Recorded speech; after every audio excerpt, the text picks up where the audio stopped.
Alhamdulillah, alhamdulillahil wahidil ahadis samad, alladzi lam yalid wa lam yulad wa lam yakul lahu kufuwan ahad.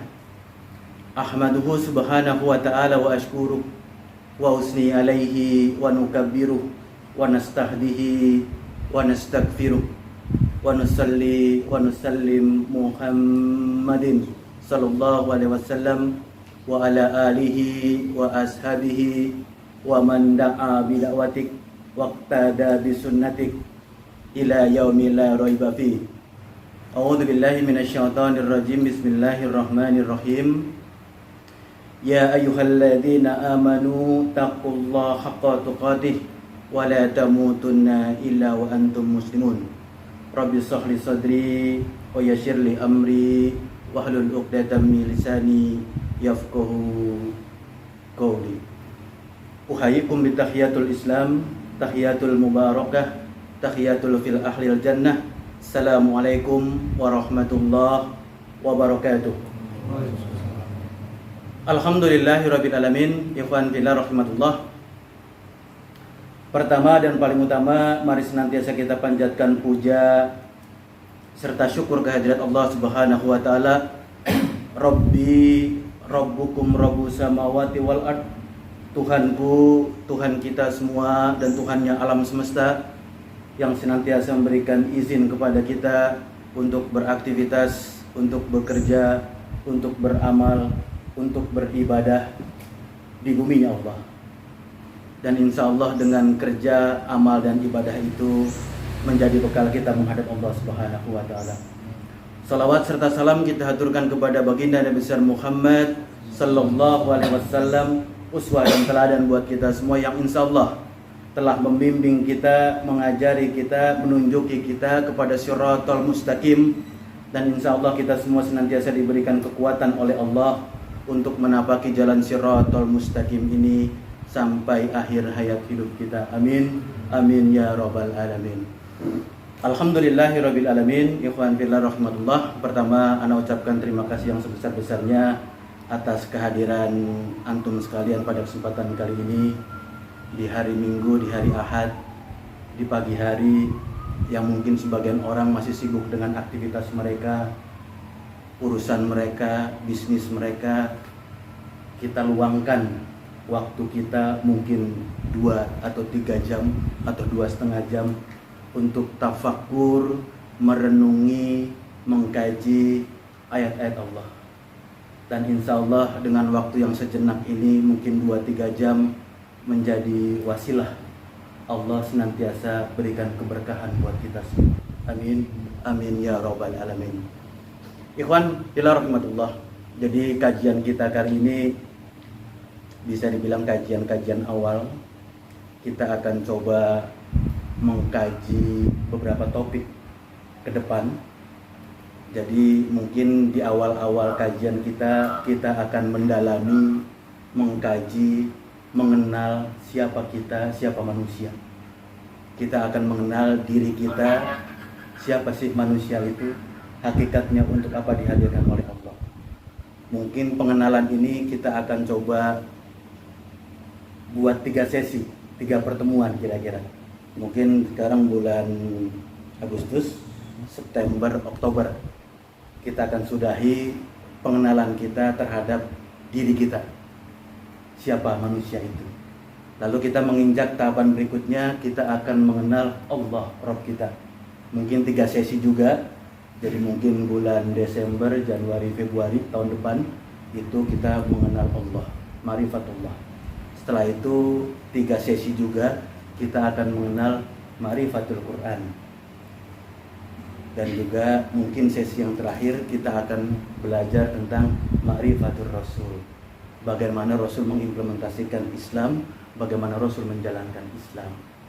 Jadi kira-kira kalau kita buat satu materi 3 pertemuan, dan ini ada 4 materi, berarti kira-kira 12 kali pertemuan.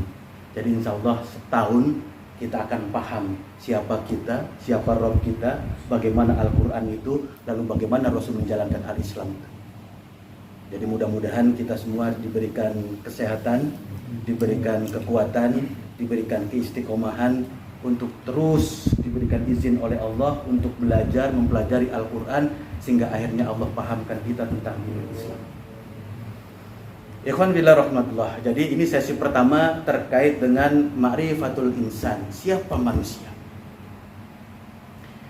Sebelum belajar materi-materi yang lain, sebelum bicara masalah kaidah-kaidah yang lain, belum bicara hukum-hukum yang lain, maka yang paling mendasar buat kita harus paham terlebih dahulu siapa kita. Allah sudah hadirkan kita sekian puluh tahun, bahkan mungkin tergantung usia kita masing-masing. Ada yang 60 tahun, ada yang 40 tahun, ada yang 30 tahun. Kita dihadirkan sebagai manusia. Lalu sudah pahamkah kita siapa manusia itu? Siapa kita itu?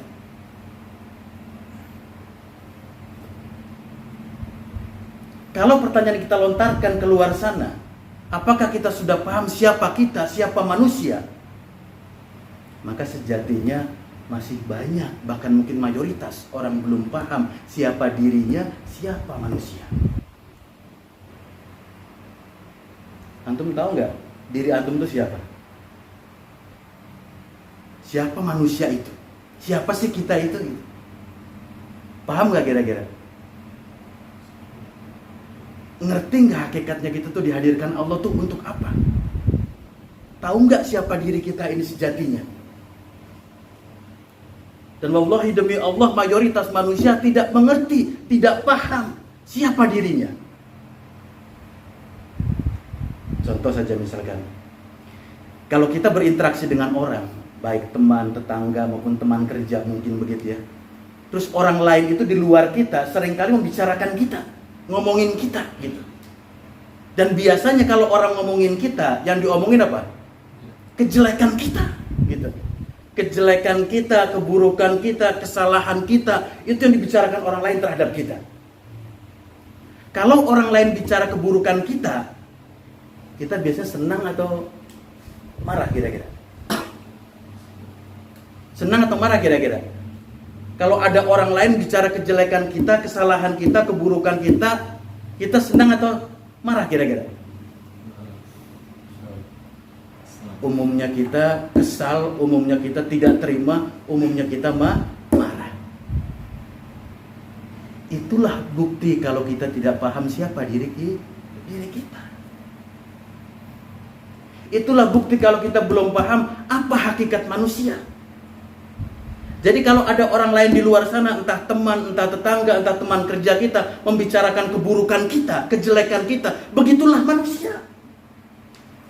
Karena manusia tempatnya salah, tempatnya khilaf, tempatnya dosa. Bahkan kalau ada orang bicarakan kita, seakan-akan tidak ada celah kebaikan buat dia. Yang ada adalah kejelekan. Maka wajar kalau orang bicara tentang kita, yang dibicarakan adalah kejelekan.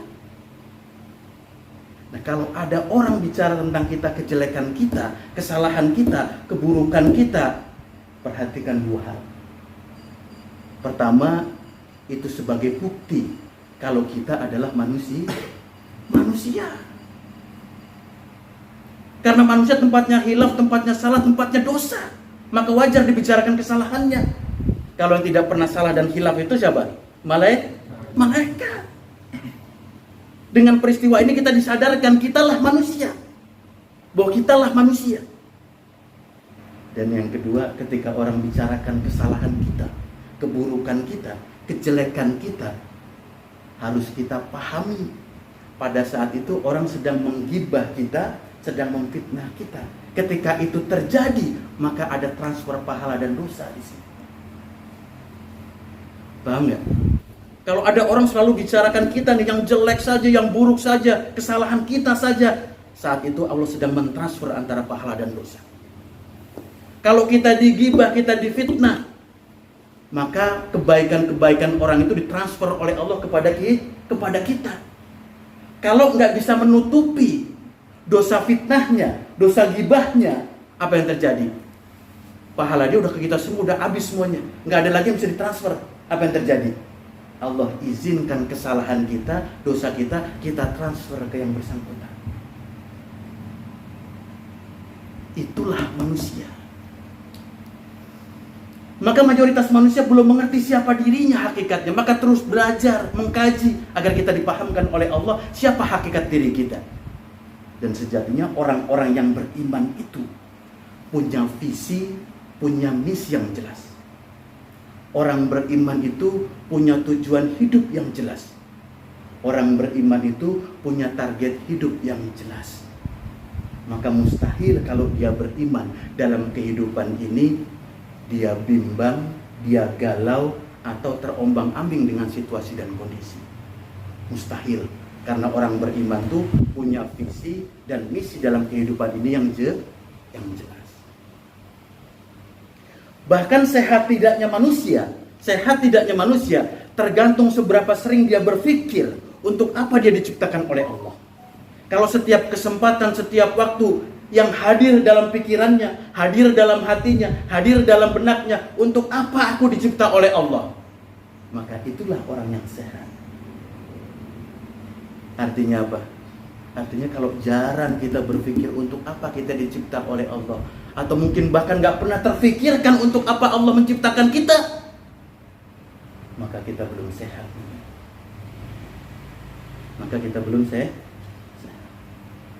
Maka pada kesempatan kali ini coba pelan-pelan kita kaji. Siapa sih manusia itu? Siapa manusia itu? Hakikat manusia itu apa? Apa tujuannya dihadirkan oleh Allah? Maka kalau kita bicara manusia adalah makhluk hidup yang diberikan kesempatan hidup oleh Allah.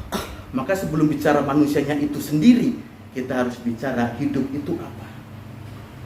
Karena manusia pasti menjalani kehidupan. Pasti dia hidup dan menjalani kehidupan. Dan kita harus tahu apa itu hidup, apa itu kehidupan. Sejatinya hidup itu, ikhwan sekalian, adalah proses untuk kita mencapai kebahagiaan. Hidup itu proses yang harus dilalui manusia untuk akhirnya menggapai kesuksesan, kebahagiaan, kemenangan. Jadi hidup manusia sejatinya adalah proses. Begitulah Allah mengajarkan kepada kita. Ketika Allah menciptakan langit dan bumi, Allah informasikan kepada kita penciptaan itu butuh 6 hari, butuh 6 masa. Jadi kata para ulama, Allah menciptakan langit dan bumi itu 6 hari. Pertanyaannya sekarang, apakah Allah tidak sanggup menciptakan langit dan bumi dalam 6 jam? Sanggup nggak kira-kira? Apakah Allah tidak sanggup menciptakan langit dan bumi dalam 5 menit, 6 menit? Sanggup nggak kira-kira? Bahkan andai kata cuma hitungan 6 detik pun, innama amruhu idza arada syai'an ayyaqula lahu kun fayakun. Tidak ada yang mustahil bagi Allah. Justru itu pelajaran buat kita, bahwa hidup itu adalah proses. Tidak ada yang instan. Oh, kita pengen berilmu agar paham agama tapi nggak ngaji, mustahil. Itu proses yang harus kita lalui. Oh, kita ingin naik kelas tapi nggak belajar, mustahil. Kita pengen kaya tapi nggak kerja, mustahil. Allah ajarkan proses kepada kita semua. Bahkan kalau kita ngelihat di kampung-kampung itu ya, petani kalau dia nanam padi sampai dia bisa panen, ada yang tahu nggak berapa lama waktu yang dibutuhkan dari mulai nanam sampai panen? Berapa? Zaman dulu tuh antara 3-4 bulan, bahkan rata-rata 4 bulan lebih baru bisa dipanen. Sekarang ada teknologi baru di mana bibit-bibit baru ditemukan yang masa panennya bisa lebih pendek. Bisa 2 bulan sampai 2,5 bulan yang paling cepat sekarang. Tapi tetap butuh waktu, ya kan? Tetap butuh waktu. Kenapa? Butuh pengairan, butuh penjagaan dari hama, perlu pupuk, perlu proses agar dia besar baru siap untuk dipanen. Begitu juga dakwah Rasulullah. Kenapa dibutuhkan waktu 13 tahun di Mekah, 10 tahun di Madinah, 20 tahun, 23 tahun total kehidupan Rasulullah baru dimenangkan oleh Allah, baru disempurnakan oleh Allah dinul Islam. Apakah Allah tidak sanggup dalam 23 hari, 23 jam, 23 detik memenangkan Rasulnya? Mampu. Justru disitulah pelajarannya. Hidup itu adalah proses. Hidup adalah proses. Bahkan kata Rasulullah tuh, innamal a'malu bil khawatim. Apa artinya itu? Sesungguhnya amal tuh tergantung apa? Khawatim. Tergantung penghujungnya, tergantung akhirnya gitu. Sesungguhnya setiap amal yang kita kerjakan, yang kita tunaikan, yang kita lakukan, tergantung akhirnya gitu. Bisa dipahami gak? Apa sih maksudnya gitu? Setiap amal, setiap ibadah yang kita kerjakan tuh ditentukan oleh Allah, tergantung akhir dari ibadah kita, tergantung akhir dari amal kita. Penjelasannya simpel. Kalau kita puasa lah ya, puasa kan berapa jam kita rata-rata kalau Ramadan tuh? Dari subuh ketemu maghrib, berapa jam kira-kira? Ya rata-rata lah, pukul rata 12 jam misalkan gitu kan. Jam pertama, jam kedua kita bisa tahan. Jam ketiga, jam 4 masih khusyuk kita. Jam ke-6, jam 7 masih kita bisa tahan lapar dan haus. 11 jam lewat setengah jam, 11,5 jam kita nggak kuat, kita makan, kita minum. Batal nggak puasa kita? Batal. Itu yang disebut dengan innamal a'malu bil khawatim. Sesungguhnya amal itu tergantung akhirnya. Sama ketika kita sholat zuhur 4 rakaat, rakaat pertama khusyuk, rakaat kedua tenang, 3 masih bisa ditahan. Rakaat keempat maaf buang angin. Batal nggak? Batal ibadah kita, batal puasa kita. Begitulah ibadah-ibadah yang kita lakukan perlu proses. Kalau perlu dijaga akhirnya, perlu nggak dijaga awalnya? Sangat perlu. Perlu nggak dijaga di tengahnya? Sangat perlu. Artinya apa? Kita mesti jaga awalnya, pertengahan dan akhirnya. Itu proses yang Allah ajarkan kepada kita. Hidup itu adalah proses. Jangan sampai ketika kita diberikan umur oleh Allah tidak berproses menjadi orang lebih baik, tidak berproses menjadi orang-orang yang taat kepada Allah, lalu ketika dicabut nyawanya oleh Allah dalam keadaan menyesal. Antum pernah saksikan kan, kalau ada orang dicabut nyawanya oleh Allah, lalu matanya terbelalak sedemikian rupa. Bahkan kadang-kadang kalau kita saksikan sakaratul mautnya, itu bola matanya bergerak sedemikian rupa, seperti orang heran, orang takjub, orang ketakutan gitu. Bahkan kadang-kadang mulutnya pun terbuka. Sehingga seringkali kalau orang meninggal itu pas sudah dia meninggal, dia harus diikat ini nih rahangnya dengan tali sampai ke kepala agar rapat lagi dengan rahang atasnya. Antum tahu nggak itu kenapa terjadi? Orang terbelalak matanya mengikuti gerakan apa yang dia lihat pada saat itu, kemudian terbuka mulutnya sedemikian lebar. Karena apa kira-kira?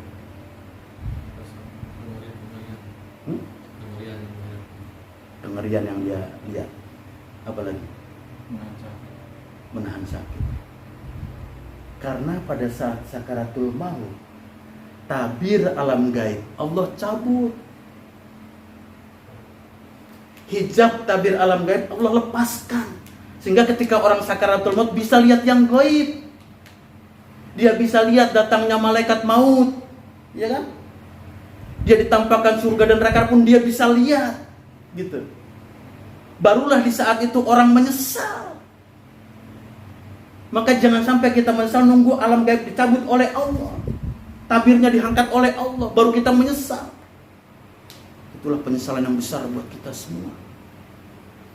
Maka seharusnya dengan kita paham siapa diri kita, hakikat manusia, kita terus muhasabah diri kita, terus menyesal tiap hari, tiap kesempatan, setiap waktu. Karena nanti ada orang-orang ketika sudah dipanggil oleh Allah, apa kata mereka? Ya laitani kuntu turaba. Ya Allah, kalau tahu sedemikian berat hisabmu nanti yang akan datang, maka lebih baik jadikan aku tanah saja ya Allah. Gitu. Karena nanti kita semua ini ketika kembali kepada Allah akan dihisab oleh Allah. Dan hisab Allah itu wallahu sari'ul hisab. Hisab yang maha dahsyat, yang maha teliti, yang maha akurat, yang maha cepat. Maka kebanyakan manusia akan berkata, ya laitani kuntu turaba. Ya Allah, jadikan aku tanah saja, jadikan aku batu saja, jangan jadikan aku manusia. Kenapa? Akan berat hisabnya nanti. Maka berapa banyak hari ini orang menyesal karena ketika hidup tidak mau berproses. Ketika diberikan kesempatan umur, waktu, usia, tidak dijadikan untuk berproses dirinya. Karena wajib atas diri kita sebagai orang-orang beriman, sebagai insan, sebagai manusia untuk berproses. Bahkan manusia akan tetap celaka kalau dia tetap mempertahankan sifat kemanusiaannya. Kita ini manusia akan celaka, akan binasa kalau mempertahankan sifat kemanusiaan kita. Karena kita diperintahkan oleh Allah untuk berproses. Yang tadinya manusia berubah menjadi apa? Wa ma khalaqtul jinna wal insa illa liya'budun. Tidak aku ciptakan jin dan manusia, kata Allah, kecuali untuk menjadi abdun. Apa abdun itu? Budak, kata Allah. Jadi kalau ada insan, ada manusia, ada orang hari ini mempertahankan sifat kemanusiaannya, nggak mau berubah menjadi abdun, menjadi hambanya Allah, budaknya Allah, binasa dia, celaka dia. Karena kita diperintahkan oleh Allah untuk berubah dari manusia menjadi abdun, menjadi hambanya Allah. Itulah kehidupan. Mengajarkan kita untuk berproses. Pelan-pelan coba kita dalami. Siapa kita ini? Apa hakikat kita ini? Untuk apa Allah hadirkan kita di muka bumi ini? Kata Rasulullah, kalau manusia mengenal dirinya, maka dia akan mengenal Allah. Kalau manusia sudah mengenal Allah, maka dia akan bahagia. Manusia kalau bisa mengenal dirinya, dia akan mengenal Allah. Dengan mengenal Allah, dia akan bahagia. Kalau manusia nih, kalau kita bisa mengenal diri kita, maka kita bisa bahagia atau kita bisa membahagiakan diri kita. Tapi sebaliknya, kalau kita nggak kenal diri kita, mustahil kita bisa bahagia, mustahil kita bisa bahagiakan diri kita. Bisa dipahami nggak? Contoh paling konkret, kita nih kalau kita paham makanan apa yang kita suka. Contoh misalkan, kita sukanya makanan yang manis-manis, nggak suka yang pedas. Terus kalau pakaian, sukanya yang agak tipis-tipis, nggak mau yang tebal karena gerah. Itu yang kita suka. Kita tahu betul diri kita tuh kalau makanan sukanya yang manis, kalau pakaian sukanya yang tipis agar tidak gerah. Maka ketika kita punya rezeki, punya harta, bisa nggak kita bahagiakan diri kita? Bisa, karena kita sudah paham. Kalau makanan yang manis, kalau pakaian yang tipis, maka dibelilah makanan yang manis-manis, pakaian juga yang tidak terlalu tebal. Kita bisa bahagiakan diri kita karena kita paham siapa diri kita. Tapi sebaliknya kalau kita nggak paham diri kita, nggak tahu makanan yang kita suka apa, nggak tahu pakaian yang kita suka apa, nggak tahu keinginan kita maunya seperti apa, bisa nggak bahagiakan diri kita? Mustahil.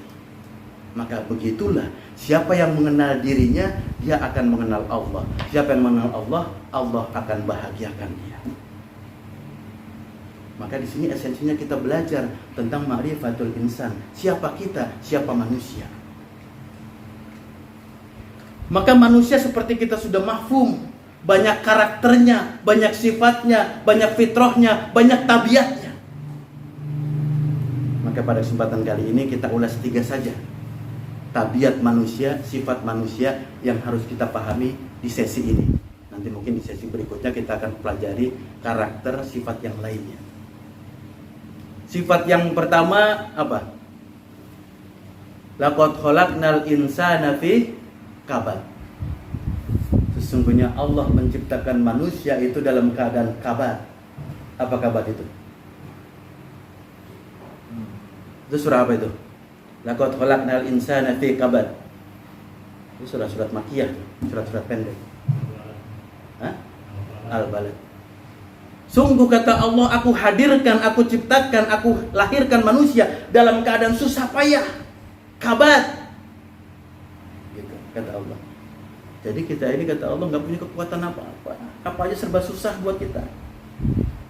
Apa aja serba susah. Bahkan dari proses kita dilahirkan orang tua kita, kita hidup kita, mati kita, semua penuh dengan kesulitan, penuh dengan kesukaran. Ketika orang tua kita melahirkan kita, ibu kita melahirkan kita, taruhannya nyawa. Bisa ibu kita yang mati atau kita anaknya yang mati. Sukar nggak berarti itu? Sukar. Maka hadis Rasul mengatakan, ke orang wanita melahirkan anaknya lalu dia mati karena melahirkan, syahid dia. Jadi proses awal kita dilahirkan orang tua kita berat, susah, sukar dia. Lalu ketika kita sudah dihidupkan oleh Allah untuk cari makan, untuk sekolah, untuk kerja, untuk bisnis, gampang atau berat kira-kira? Berat. Maka tidak sedikit orang ketika bicara masalah makanan, minuman, rizki, harta, yang haram dia tempuh. Karena apa? Sulit mendapatkan yang halal. Berita media massa udah pelajaran buat kita, ya kan? Dari level apa saja orang sudah bermasalah semua. Karena memang hidup ini susah, berat, sukar. Bahkan sampai kita mau dimatikan oleh Allah, berat kita merasakannya. Pertama, berat sakaratul mautnya. Kedua, berat menahan iman kita, menjaga iman kita. Berapa banyak orang ketika hidup dia beriman, tapi ketika mati dalam keadaan kafir. Berat itu. Bahkan kata Rasulullah, berapa banyak orang nanti ketika paginya beriman, siangnya dia kafir. Atau siangnya dia beriman, malamnya dia kafir. Dia berbuat syirik, pindah ke kafiran tanpa dia sadari. Inilah zaman sekarang. Jadi berat kita menahan iman kita, menjaga kita, memelihara iman kita, berat. Jadi dari mulai lahir, hidup, bahkan mati kita penuh dengan kesukaran, penuh dengan kesulitan, berat menjalankan hidup ini.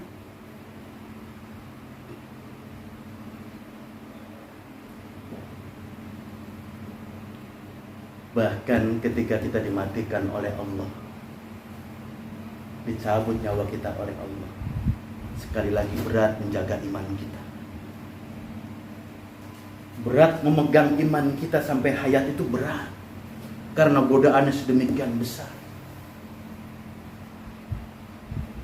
Godaannya sedemikian besar. Karena berapa banyak hari ini dengan orang tersibuk dengan kehidupan dunia, dia beriman tuh bagaimana biasanya, bukan bagaimana benarnya. Karena sudah terkondisi dengan situasi dan lingkungannya. Dia beriman ngikutin kebanyakan orang saja. Orang mayoritas begitu, dia ikut begitu. Orang begini, dia ikut begini. Dianggap sebagai hujah di hadapan Allah. Dia beriman seperti itu mengikuti kebanyakan orang. Padahal kebanyakan orang itu apa? Fasikun zolimun. Dia tahu itu benar, tapi tidak dikerjakan. Itu kebanyakan manusia. Dan memang merubah ini, ikhwan sekalian, tidak mudah, berat, susah. Karena sudah menjadi kebiasaan kita. Iman yang sekarang kita pegang, kita yakini, kita ikuti kebanyakan manusia. Jadi kebiasaan untuk dirubah berat. Bahkan sangat berat. Coba kalau antum angkat dua tangan ini. Terus pelan-pelan coba satukan antara kiri dengan kanan. Seperti ini. Coba pelan-pelan sekarang. Angkat, terus satukan gini. Siapa yang jempolnya di atas? Jempol kirinya di atas. Pas sudah dirapat gini nih, rapat, jempol kirinya di atas. Kalau saya kirinya di atas nih. Saya kiri di atas. Pasti beda-beda. Coba rapatkan begini. Yang di atas jempol kanan atau jempol kiri? Ada yang kiri, ada yang kanan. Ada yang kanan lain nggak? Ada yang kanan tuh. Iki kiri, iki kanan. Ada yang kiri, ada yang kanan. Coba lepas.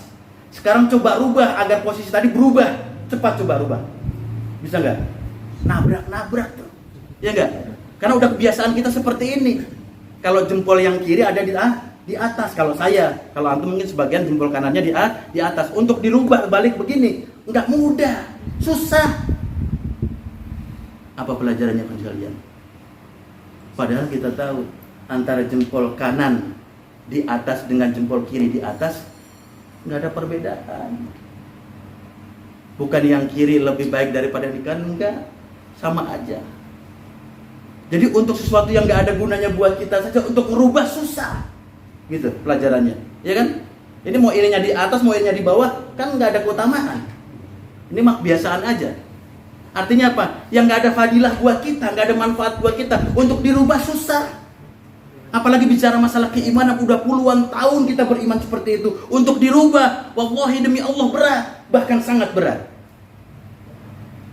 Itu yang disebut Allah fi kabar. Sungguh manusia dihadirkan oleh Allah dalam keadaan susah payah. Sehingga mustahil kalau tanpa pertolongan Allah kita akan selamat. Mustahil kalau bukan karena pertolongan Allah kita bisa menapaki jalan Shiratal Mustaqim. Mustahil kalau tanpa pertolongan Allah kita mendapatkan hidayah. Jadi karakter manusia yang pertama fi kabar, susah payah berat manusia itu. Yang kedua, sifat dan karakter manusia itu apa? Banyak tergantung terhadap makhluk. Dia tahu dia lemah, dia tahu Allah yang maha besar. Tapi ironisnya fakta di lapangan, kebanyakan manusia bersandar kepada makhluk yang lain, bersandar kepada manusia. Padahal kita sehari 5 kali 17 kesempatan kita berkata, kita melafazkan iyyaka na'budu wa iyyaka nasta'in. Kita berjanji kepada Allah, hanya kepadamu Allah aku minta pertolongan, hanya kepadamu Allah aku menyandarkan segala urusanku. Janji kita tuh. Tapi faktanya kebanyakan kita menyandarkan urusan dan hidup kita kepada makhluk.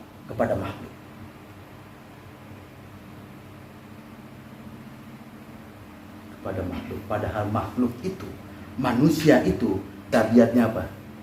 Jahil, bodoh manusia itu. Kedua, bakhil, kikir manusia itu. Tiga, manusia itu tabiatnya zalim, suka menyakiti orang lain. Yang seperti ini kita jadikan harapan buat kita, kita jadikan sandaran buat kita. Celaka nggak kira-kira? Celaka kita manusia. Bersandar kepada orang yang lemah, yang zalim, yang kikir, yang bodoh. Padahal seharusnya kita bersandar hanya kepada Allah. Maka kata Imam Al-Ghazali itu, celaka manusia yang tidak beriman. Celaka manusia yang sudah beriman tidak beramal. Celaka manusia sudah beramal tidak berilmu. Celaka orang yang sudah berilmu tidak ikhlas. Ikhlas itu menyandarkan segala urusan hanya kepada Allah. Jadi iman kita akan sia-sia kalau bersandar kepada makhluk. Amal kita akan sia-sia kalau bersandar kepada makhluk. Ilmu kita pun sia-sia kalau bersandar kepada makhluk. Karena segala urusan kita hanya kita sandarkan kepada Allah. Berapa banyak hari ini orang beriman, dia sandarkan imannya kepada gurunya, kepada kelompoknya, kepada harokahnya, tanpa dia pikir, benarkah iman ini? Benarkah beriman cara seperti ini? Jadi berapa banyak orang hari ini kritis untuk urusan dunia, tidak pernah kritis untuk urusan akhirat. Kritis untuk urusan bisnis, pekerjaan, ekonomi, tidak pernah kritis untuk masalah iman. Kenapa? Dia bersandar kepada makhluk.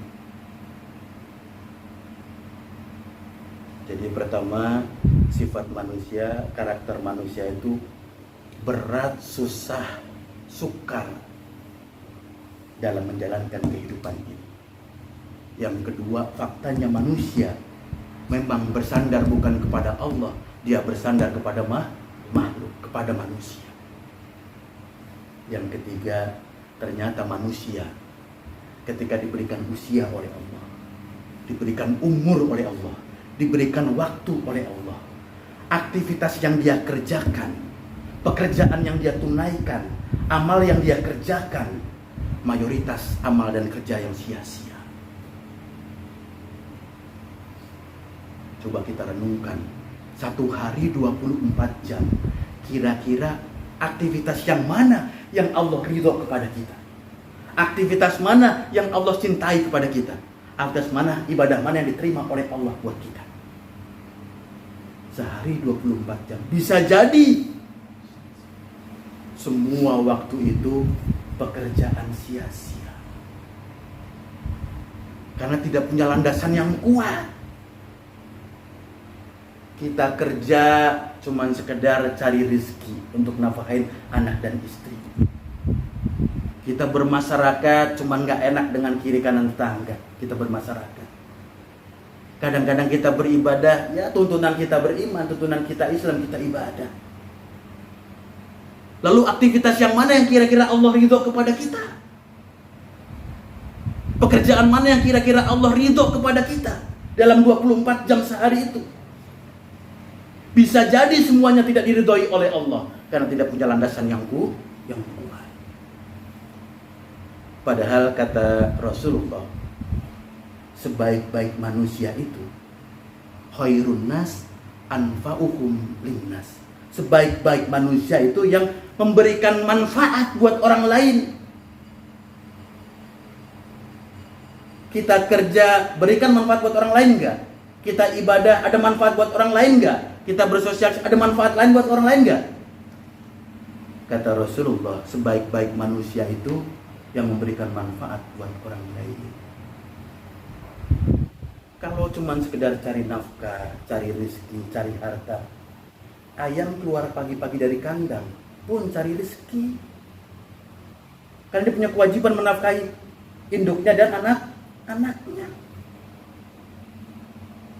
Kalau kita bersosial dengan masyarakat, kiri kanan tetangga kita berbuat baik karena tuntutan masyarakat, hewan pun begitu. Lihat semut ketika dia berjalan beriringan, berombong-rombongan, itu bersosialisasi. Sampai tataran di situ pun hewan pun masih melakukan hal yang sama. Ya enggak? Lalu ibadah kita yang mana, aktivitas kita yang mana diridhoi oleh Allah? Pada kata Rasulullah, khairun nas anfa'uhum linnas, yang berikan manfaat buat orang lain. Nah, kita hari ini masih banyak berikan manfaat buat orang lain untuk urusan dunia. Kita bantu orang lain dengan harta kita untuk urusan dunia. Kita bantu tangga kita dapat pekerjaan, kita bantu urusan dunia. Dia punya kesulitan dengan tenaga kita, kita bantu urusan dunia. Pernah nggak kita memberikan manfaat untuk orang lain untuk urusan akhirat? Pernah nggak? Kita bantu orang lain tapi urusan akhirat. Kita ajak orang tuh ngaji agar paham Al-Quran, agar paham Al-Quran dan hadis, agar paham Al-Islam, agar dengan itu diberikan petunjuk oleh Allah. Pernah nggak kita seperti itu? Nah, manfaat di sini itu bertingkat. Kalau cuma manfaat dunia, makhluk yang lain pun memberikan manfaat dunia.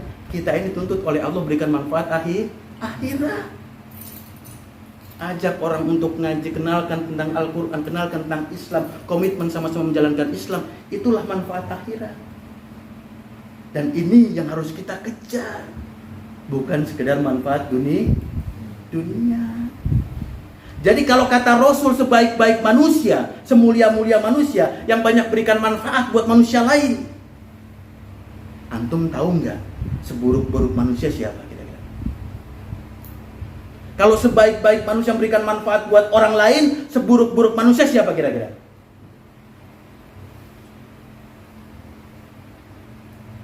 Ternyata kata Rasulullah, seburuk-buruk manusia nanti itu adalah manusia-manusia yang mengalami, menyaksikan terjadinya hari kiamat.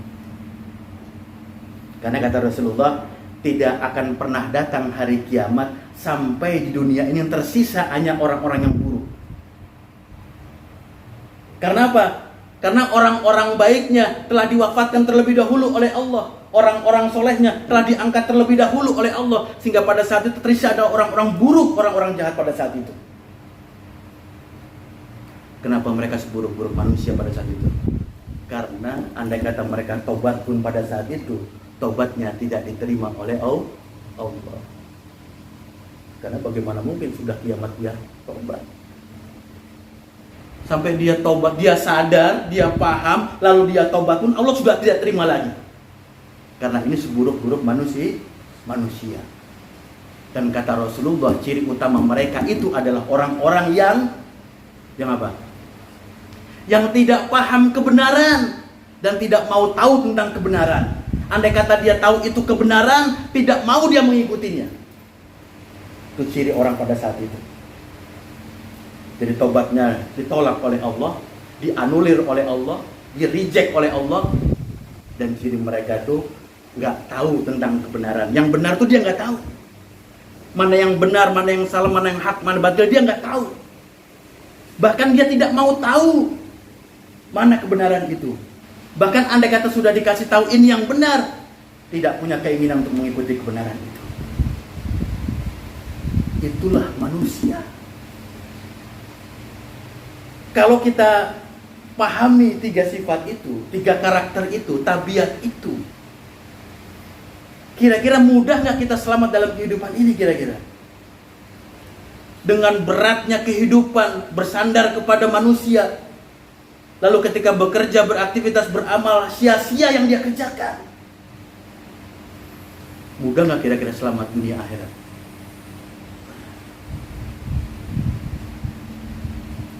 Berat. Maka coba kita teruskan. Itu tadi karakter, tabiat, sifat dari manusia. Lalu apa hakikatnya Allah hadirkan kita? Untuk apa Allah ciptakan kita?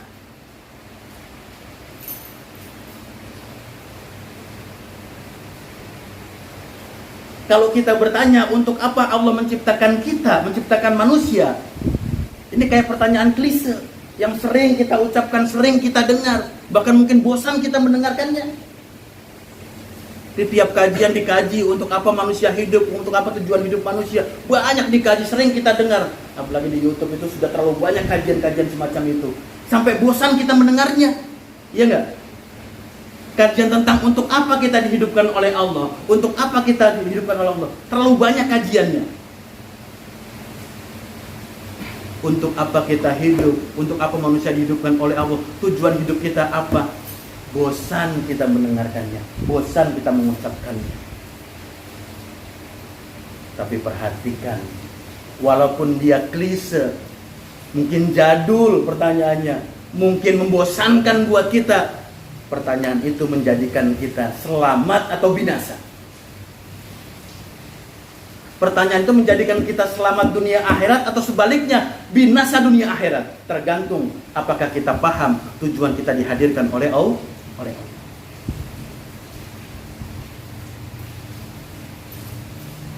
Kalau Allah yang menciptakan kita, maka siapa yang lebih tahu tujuan manusia diciptakan oleh Allah? Kalau kita diciptakan oleh Allah, lalu siapa yang tahu tujuan kita diciptakan? Siapa kira-kira? Kalau Allah yang menciptakan kita manusia, lalu siapa yang tahu tujuan manusia diciptakan? Maka pasti Allah. Gitu. Bahkan tidak ada satu zat pun yang mampu mendeteksi apa tujuan manusia diciptakan. Hatta sekalipun kita manusia yang hidup sendiri nih, menjalani hidup ini, nggak tahu apa tujuan kita hidup. Kalau tidak dibimbing oleh Allah. Ini penting buat kita semua ikhwan sekalian. Contoh nih, kalau kita punya kegiatan, mau ngadain kegiatan, apa itu touring, apa itu konser, atau itu mungkin pertemuan apa, maka yang pertama kali kita set up apa aja kira-kira? Mau bikin event nih, yang kita set up pertama kali apa kira-kira? Mau bikin acara gathering sama-sama, komunitas kita gabungkan jadi satu, atau mau touring kemana, atau bikin acara konser musik misalkan. Sebelum itu semua dilaksanakan dan planning-planning lain diskusi, apa yang kita tetapkan terlebih dahulu? Yang paling pertama kita tetapkan tujuan kita bikin acara itu apa. Baru nanti susunan acaranya, pengamanannya, logistiknya, konsumsinya akan mengikuti tujuan dari acara itu sendiri. Maka kalau manusia tidak punya tujuan hidupnya, dapat dipastikan kerja-kerja dia berikutnya akan tidak bernilai di hadapan Allah. Karena tidak mengacu kepada tujuan dihidupkannya manusia. Maka kalau manusia nih lupa tentang pekerjaannya, lupa tentang perniagaannya, lupa dia punya warung, punya toko, bahkan dia lupa punya anak dan istri, dan dia lupa dia punya keluarga, dilupakan semuanya. Maka kemungkinan terburuknya paling apa? Dia sengsara sesaat di dunia. Tapi kalau kita melupakan tujuan hidup kita, inilah hakikat kecelakaan yang sesungguhnya, kebinasaan yang sesungguhnya. Tidak hanya celaka di dunia, pun celaka di akhirat. Karena kita tidak tahu tujuan hidup kita. Ikhwan fillah rahmatullah. Kalau coba kita ingin mengkaji apa tujuan Allah menghadirkan kita, apa tujuan hidup manusia, kadang saya agak sedikit kalau ingat ayat ini ya, agak sedikit merenung sangat dalam. Berkali-kali saya lihat ayat ini atau dengar dari orang lain atau saya baca sendiri, itu kadang-kadang merenung sampai dalam betul, sampai akhirnya tanpa sadar gitu ya, seringkali meneteskan air mata. Satu ayat Allah yang pendek ini kalau kita coba cermati, kita baca, kita renungkan, kita dalami, kalau kita masih punya ruh keimanan, akan sadar kelemahan kita. Apa ayatnya? Nanti coba bisa dibuka dalam surah Al-Mu'minun. Di situ Allah berfirman, "Afa hasibtum annama khalaqnakum abasa." Apa kamu pikir, apa kamu sangka, apa kamu duga, aku kata Allah menciptakan kamu manusia dengan tujuan main-main? Allah bertanya kepada kita. Surah 23 ayat 115. Coba dibuka. Coba tolong dibaca lafaznya, dibaca artinya. 23 115.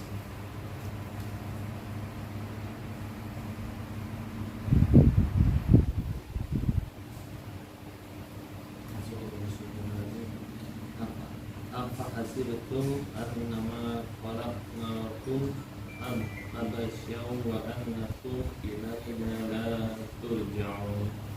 Maka apakah kamu mengira bahwa kami menciptakan kamu main-main tanpa ada maksud, dan bahwa kamu tidak akan dikembalikan kepada kami? Coba nanti antum di rumah itu lihat lagi ayatnya, surah 23 115. Tamparan besar buat kita semua, koreksi besar terhadap apa yang sudah kita lakukan selama ini, refresh terhadap semua pemikiran-pemikiran tentang kehidupan. Allah menanyakan kepada kita, afa hasibtum annama khalaqnakum abatha. Apa kamu pikir, kamu sangka, kamu duga, aku kata Allah menciptakan kalian semua manusia untuk tujuan main-main? Allah bertanya kepada kita. Allah bertanya kepada kita. Allah bertanya kepada kita, coba bayangkan. Padahal kalau kita nih manusia nih bertanya kepada orang lain, itu karena apa kira-kira?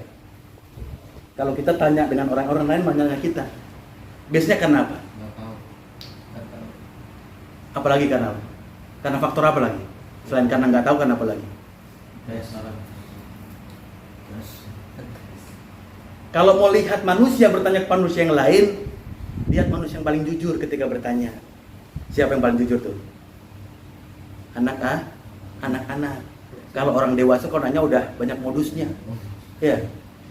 Ada kadang-kadang nanya untuk ngetes, ya kan? Bukan itu maksud kita. Coba lihat anak-anak ketika dia bertanya, entah bertanya kepada temannya atau bertanya kepada orang tuanya. Cuma dua alasannya. Pertama, karena dia tidak tahu apa yang ditanyakannya.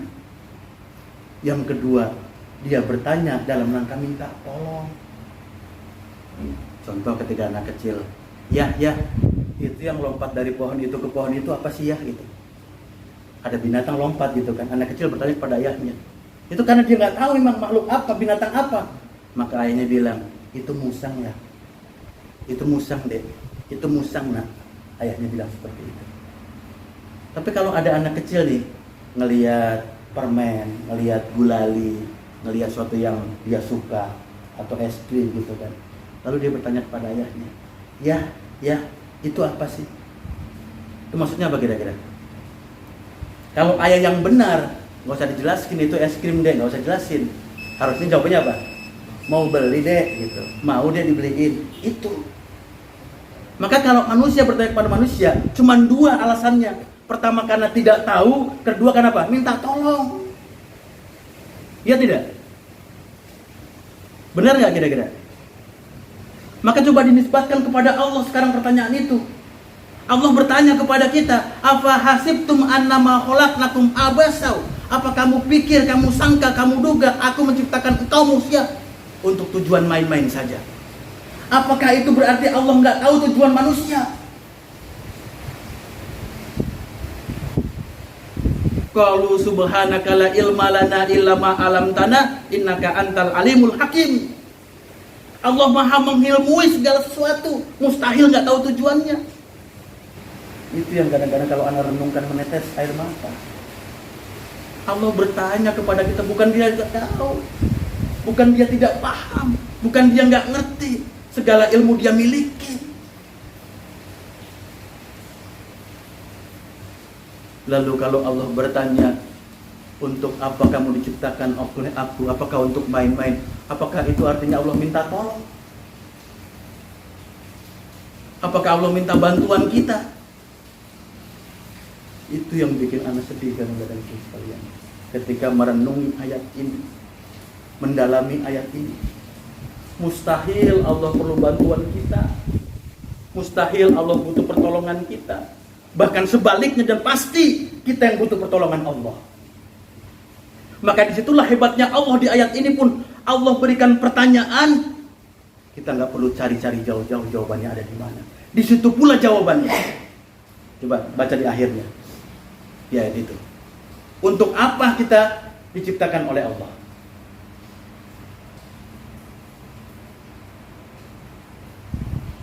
Dibaca lafaznya saja, artinya saja.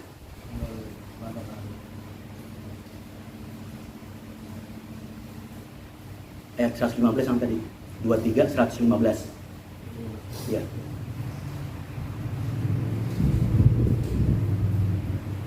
Dan bahwa kamu tidak akan membaca kami. Jadi ternyata Allah bertanya kepada kita, nggak perlu kita cari jawabannya di mana. Allah sudah siapkan jawabannya di situ. Kamu akan dikembalikan kepada aku, kata Allah. Itu jawabannya. Jadi kita diciptakan oleh Allah, dihadirkan oleh Allah, dihidupkan oleh Allah di dunia, tujuannya nanti untuk dikembalikan kepada Allah. Apa maknanya kira-kira? Kalau Allah menghadirkan kita, kalau Allah menciptakan kita, Allah melahirkan oleh orang tua kita dalam keadaan fitrah, dalam keadaan suci, dalam keadaan bersih, maka ketika kita kembali kepada Allah pun wajib atas dalam keadaan fitrah. Celaka manusia ketika diciptakan oleh Allah dalam keadaan fitrah, kembali kepada Allah dalam keadaan penuh maksiat, penuh dosa, kotor badannya, kotor jiwanya. Celaka manusia seperti itu.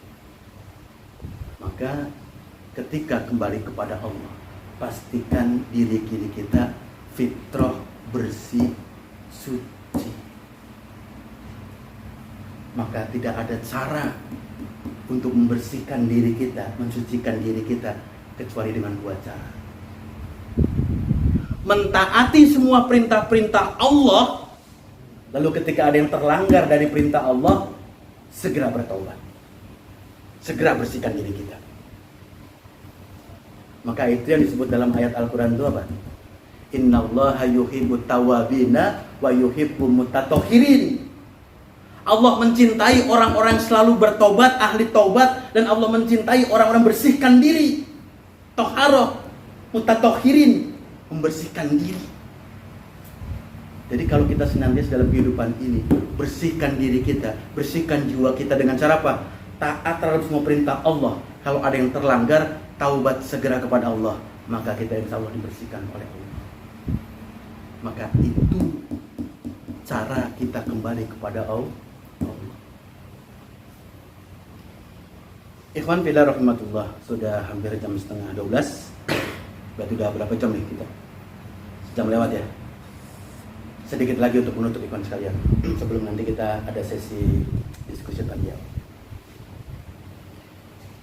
Kesempatan ini ana ajak antum sekalian untuk tafakur. Coba merenung. Pelan-pelan coba kita renungi. Pelan-pelan coba kita muhasabah. Allah telah hidupkan kita sekian puluh tahun sampai dengan hari ini. Jadi ada yang mungkin 30, 40, 35. Maka kalau coba kita hitung-hitung sampai berapa tahun lagi kita kembali kepada Allah. Kalau kita rujuk kepada Rasulullah yang cuma 63, 65. Kalau sekarang mungkin kita 30, 35. Berarti tinggal 30 tahun lagi kita akan kembali kepada Allah.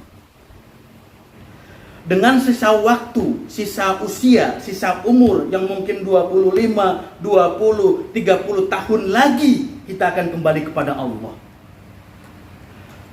Maukah kita menggadaikan hidup kita yang tersisa itu untuk memperturutkan hawa nafsu kita? Untuk menentang perintah-perintah Allah? Untuk tidak mengikuti Al-Quran Sunnah? Maukah kita pertaruhkan hidup kita yang tinggal sesaat nanti itu untuk memperturutkan hawa nafsu kita? Mau nggak kira-kira? Mau nggak kira-kira? Kita gadaikan tuh urusan akhirat, urusan agama untuk memperturutkan hawa nafsu kita di dunia. Ngejar prestasi, ngejar pekerjaan, ngejar jabatan, ngejar harta, ngejar popularitas, ngejar terkenal di hadapan orang, lalu kita tinggalkan akhirat.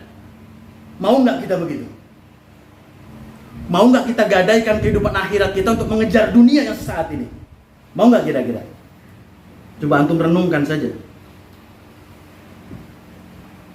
Hidup kita yang singkat ini, maukah kita gadaikan untuk kehidupan dunia semata dan kita tinggalkan kehidupan akhirat? Ya kalau anak tanya satu-satu, pasti semua jawabannya nggak mau. Kenapa? Lagi duduk di sini, kita keluar dari sini beda lagi jawabannya. Apalagi sudah bermasyarakat, ketemu teman, tempat kantor, tempat main-main, suka-suka lupa. Maukah kita gadaikan hidup kita yang sesaat di dunia ini mengabaikan kehidupan akhirat? Maukah kita perturutkan hawa nafsu kita, kita tinggalkan ketaatan kepada Allah? Kalau saya ikhwan sekalian, dengan sekuat tenaga berusaha untuk tidak meninggalkan akhirat. Karena apa? Sadar tidak sadar, suka tidak suka, ternyata kita, apa saja yang kita miliki, mau harta kita, motor kita, rumah kita, keluarga kita, istri kita, anak kita, jabatan kita, materi yang kita punya, ternyata sudah dibeli oleh Allah.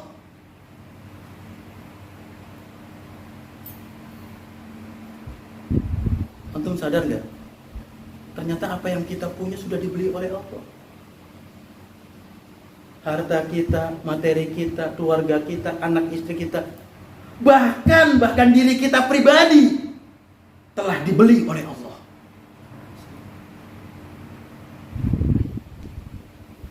Kalau ada orang nih, A sama B, dia punya barang, dibeli sama si B, barang ini nih. Maka barang ini punya siapa akhirnya? Punya si B. Dia punya apa? Gak punya apa-apa. Begitulah kita hari ini. Sejatinya gak punya apa-apa karena sudah dibeli semua oleh Allah. Semua. Tidak ada kecuali, bahkan diri kita telah dibeli oleh Allah.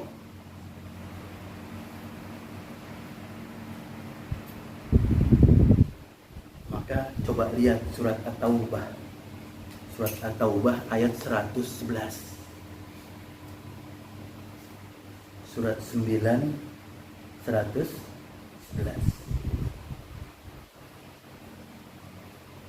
Innallaha astara minal mu'minina anfusakum wa amwaluhum bi anna lahumul jannah. Sungguh kata Allah, telah aku beli, kata Allah. Innallaha astara, sesungguhnya Allah telah membeli. Innallaha astara, Allah telah ambil terhadap orang-orang beriman. Bil mu'minina, terhadap orang-orang beriman. Apa yang diambil oleh Allah? Perhatikan menarik ayat itu. Yang diambil pertama kali apa? Jiwa kita terlebih dahulu, bukan harta. Kalau kita bicara perang, biasanya amwal anfus, ya kan? Berjihadlah kalian dengan amwal anfus, berjihadlah kalian dengan harta dan jiwa. Di ayat ini dibalik oleh Allah. Yang dibeli pertama kali apalah? Jiwa kita terlebih dahulu. Apa maksudnya? Ini shock terapi buat manusia. Jangan engkau berpikir engkau punya sesuatu. Bahkan dirimu tuh punya Allah. Gitu. Jadi telah Allah beli terhadap diri orang beriman tuh jiwanya dan hartanya. Dan Allah ganti dengan jannah. Perhatikan. Jadi kita ini gak punya apa-apa ternyata, karena sudah dibeli oleh Allah. Dan Allah berikan penggantiannya adalah surga. Maka kalau bahasa kita kira-kira gini, udah Allah beli tuh keluarga kamu, harta kamu, bahkan diri kamu, aku beli kata Allah. Terus aku kasih surga buatmu. Terserah kamu mau apa enggak. Kira-kira begitu bahasanya. Kalau Allah nanya begitu, jawaban kita apa kira-kira? Mau nggak kira-kira? Kalau nggak mau kayaknya nggak usah terusin ngaji deh. Allah beli jiwa kita, harta kita, keluarga kita, pekerjaan kita. Allah ganti dengan jannah. Allah. Maka kalau saya, jawaban pribadi saya, nggak apa-apa deh sengsara sedikit atau sementara di dunia, tapi bahagia selama-lamanya di akhir. Nih kalau bicara perjanjian Allah, perdagangan Allah, tijarahnya Allah, nggak apa-apa kita sedikit sengsara di akhirat, di dunia, atau sementara nggak bahagia di dunia, tapi insya Allah kekal bahagia kita di akhir.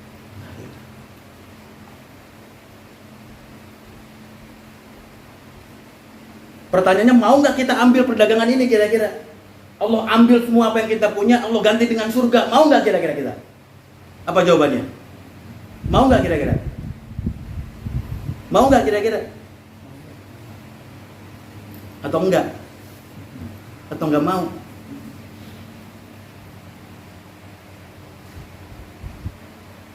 Kenikmatan surga itu, saking tingginya kualitas kenikmatan surga itu, tak mampu lisan mengucapkannya, tak mampu akal memikirkannya, tak mampu membersihkan di dalam hati kita kenikmatan surga.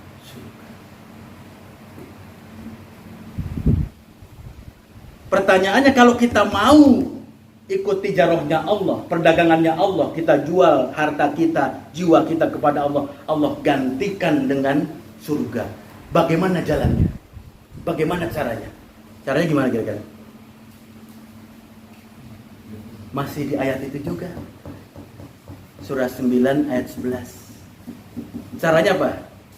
Yuqatilu fi sabilillah. Engkau berjuang di jalan Allah, engkau berjihad di jalan Allah, engkau berperang di jalan Allah. Gitu. Cuman itu jalannya. Gak ada tuh yang cuman sekedar zikir-zikir, wirid-wirid terus kita berharap dapat jannahnya Allah. Ini caranya. Yuqatilu fi sabilillah.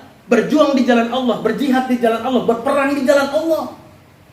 Bahkan kalau kita masih nggak jelas juga bagaimana karakternya, bagaimana sifatnya orang yang berjuang di jalan Allah itu, disebutkan di ayat berikutnya itu kan.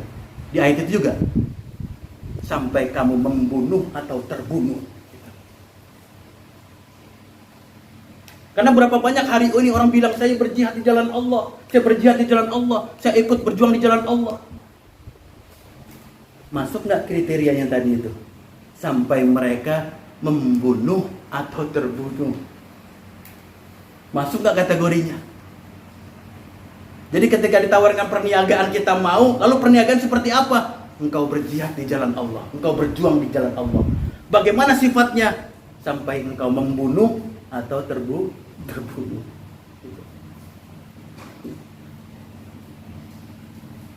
Maksudnya apa itu? Kalau kita diperintahkan oleh Allah untuk menjalankan tijarah itu dengan berjihad, berjuang di jalan dengan sungguh-sungguh, maka kalau kita jihad, kita dalam medan dakwah, ya, dalam medan dakwah. Kita membunuh orang itu maksudnya kita mengajak orang untuk paham Islam yang benar seperti apa, dipahamkan dia sampai dapat hidayah dia, lalu dikalahkanlah hawa nafsunya, dimenangkan keimanannya, lalu dikalahkan hawa nafsunya. Itu kalau kita berjihad di jalan dakwah. Kalau kita berjihad dalam medan tarbiyah semacam ini nih, kita berjuang di jalan Allah, berjihad di jalan Allah, apa yang kita kalahkan? Hawa nafsu kita kalahkan. Kita kedepankan, kita menangkan ayat-ayat Al-Quran dan Sunnah. Itu yang disebut dengan yuqatilu fi sabilillah, engkau membunuh atau terbunuh. Tentu kalau berjihad di medan perang, sampai kita membunuh orang atau kita terbunuh. Gitu. Itu ukurannya orang berjihad di jalan Allah. Ada hasilnya, ada realisasinya, ada goalnya, ada yang dicapainya. Bukan sudah pengakuan saya berjihad di jalan Allah, saya berjuang di jalan. Apa bukti konkretnya? Kata Allah, sampai engkau membunuh atau terbunuh. Dan di akhir ayatnya, Zalikal fawzul azim. Itulah kemenangan yang sejati, itulah kemenangan yang agung, itulah kebahagiaan yang sesungguhnya, kata Allah. Ini nanti juga sejalan dengan ayat tijarah dalam surat As-Saff kalau tidak salah ya, yang Allah menawarkan jual beli kepada orang-orang beriman dengan cara apa? Berjihad di jalan Allah dengan harta dan jiwa mereka. Zalikal fawzul azim. Persis redaksinya hampir sama. Jadi coba renungkan itu sekalian. Kita dihadirkan oleh Allah itu untuk dikembalikan kepada Allah. Kalau kita dihadirkan dalam keadaan fitrah, maka pastikan ketika kembali kepada Allah dalam keadaan fitrah. Karena kalau kita kembali dalam keadaan kotor, tidak suci, penuh dengan dosa, kerugianlah yang kita dapatkan. Nah, agar kita kembali dalam keadaan fitrah dan suci, maka kita ikut tijarahnya Allah. Allah beli harta kita, jiwa kita, Allah ganti dengan jannah. Allah ganti dengan jannah. Dengan cara apa? Kita sungguh-sungguh berjuang di jalannya Allah. Ikhwan fillah rahimatullah. Mudah-mudahan apa yang saya sampaikan pada kesempatan kali ini merefresh kembali, menyadarkan kita kembali sejatinya begitulah Allah menghadirkan kita. Begitulah sejatinya Allah menciptakan kita. Begitulah sejatinya Allah menuntun kita untuk kembali kepadanya dalam keadaan fitrah. Yang hak datang dari Allah, kelemahan, kekurangan, hilaf dan salah datang dari saya pribadi. Akhiru da'wana alhamdulillahirabbil alamin. Jazakumullahu khairan katsira. Assalamualaikum warahmatullahi wabarakatuh. Waalaikumsalam.